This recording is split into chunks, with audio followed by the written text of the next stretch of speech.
તાપી જિલ્લાના ડોલવણ તાલુકામાં આજે ફરી એકવાર આદિવાસી સમાજની એકતા અને આક્રોશના દ્રશ્યો જોવા મળ્યા છે। 2 વર્ષ પહેલા બનેલી એક કમકમાટીભરી ઘટના, જેમાં એક પરપ્રાંતીય યુવક દ્વારા સ્થાનિક આદિવાસી યુવકની નિર્મમ હત્યા કરવામાં આવી હતી, તેના ઘા આજે પણ તાજા છે।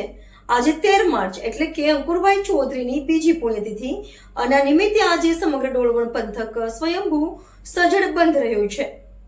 તાપી જિલ્લાના ડોલવણ તાલુકામાં આજે ફરી એકવાર આદિવાસી સમાજની એકતા અને આક્રોશના દ્રશ્યો જોવા મળ્યા।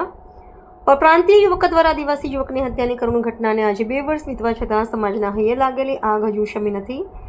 અંકુરભાઈ ચૌધરીની બીજી પુણ્યતિથિ નિમિત્તે આજે સમગ્ર ડોલવણ સ્વયંભૂ બંધ રહ્યું હતું। ઘટનાની વિગતો મુજબ ડોલવણમાં અગાઉ થયેલી આદિવાસી યુવકની નિર્મમ હત્યા બાદ સમગ્ર પંથકમાં ભારે રોષ જોવા મળ્યો હતો। જે તે સમયે આદિવાસી સમાજે સતત 15 દિવસ સુધી ડોલવણ બંધ રાખી ન્યાયની માંગ કરી હતી। આજે 13 માર્ચે અંકુરભાઈ ચૌધરીની બીજી પુણ્યતિથિ હોવાથી આદિવાસી યુવાનો દ્વારા ડોલવણ બંધનું આહવાન કરવામાં આવ્યું હતું। ડોલવણના બજારો, વેપાર ધંધા સજ્જડ બંધ રહ્યા હતા। વેપારીઓએ પણ સ્વયંભૂ રીતે દુકાનો બંધ રાખી શ્રદ્ધાંજલિ અર્પી હતી। જો કે આ બંધ દરમિયાન સોશિયલ મીડિયામાં અનેક સ્થાનિક સ્તરે આદિવાસી એકતાના અભાવ અંગે પણ અનેક સવાલો ઊભા થયા હતા। કેટલાક વર્ગોમાં ચર્ચાઈ રહ્યું હતું કે શું આ એકતા માત્ર બંધ પૂરતી સીમિત છે? ન્યાયની આ લડાઈ અને શહીદ યુવાનને અંજલિ આપવા માટે ઉમટેલી આ મેદની સાબિત કરે છે કે ડોલવણની જનતા આજે પણ એ અન્યાયને ભૂલી નથી, પરંતુ સવાલ એ જ રહે છે કે શું આદિવાસી સમાજ સંપૂર્ણ રીતે સંગઠિત થઈને આવનારા સમયમાં પોતાના હિતોનું રક્ષણ કરી શકશે?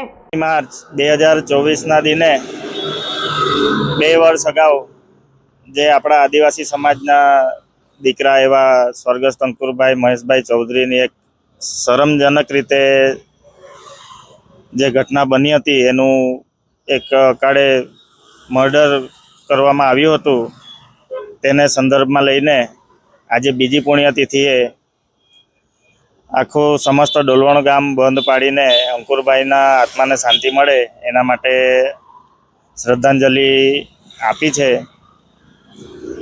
જે તે ટાઈમે મર્ડરની ઘટના બની હતી એ ટાઈમે એવો એક નિયમ બનાવવામાં આવ્યો હતો કે દર વર્ષે 13મી માર્ચના દિને સમસ્ત ડોલવણ ગામ બંધ રાખીને એમને શ્રદ્ધાંજલિ આપીશું, શોક પાડીશું।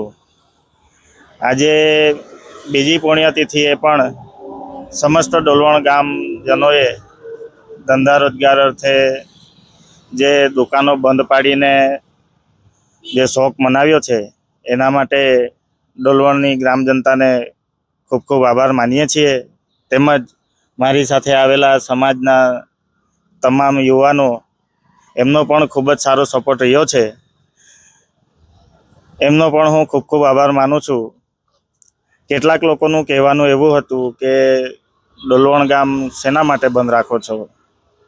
એ કંઈ મોટો માણસ નહીં હોતો, કોઈ નેતા નહીં હોતો, તમારે બંધ રાખવું હોય તો કોઈ નેતાની પુણ્યતિથિમાં બંધ રાખો, એવા બધા કેટલાક સવાલો કરવામાં આવ્યા હતા।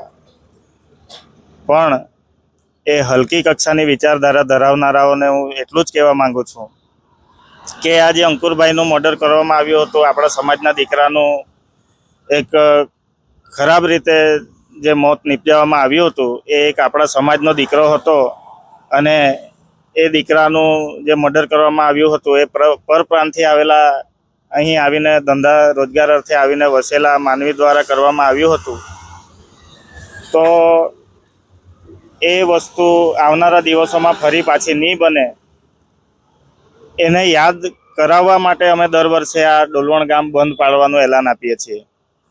1-2 વર્ષે આ વસ્તુ કરીને ભૂલી જવાથી આવનારા દિવસોમાં પાછો પણ આવો બનાવ ન બને એના માટે દર વર્ષે અમે આ ડોલવણ ગામ 13મી માર્ચે બંધ પાડીને શોક મનાવીશું અને લોકોમાં પણ આ જાગૃતતા ફેલાઈ રહે કે દર વર્ષે આ ડોલવણ ગામ શેના માટે બંધ પાડવામાં આવે છે। તો મારે એટલું જ કહેવું છે કે ખરેખર આપણી પેઢી પછી આવનારી પેઢી પણ આ વસ્તુનો ભોગ નહીં બને, એ લોકોની અંદર હંમેશાના માટે યાદ રહે, એ યાદ કરાવવા માટે અમે આ 13મી માર્ચ બંધ પાડીએ છીએ।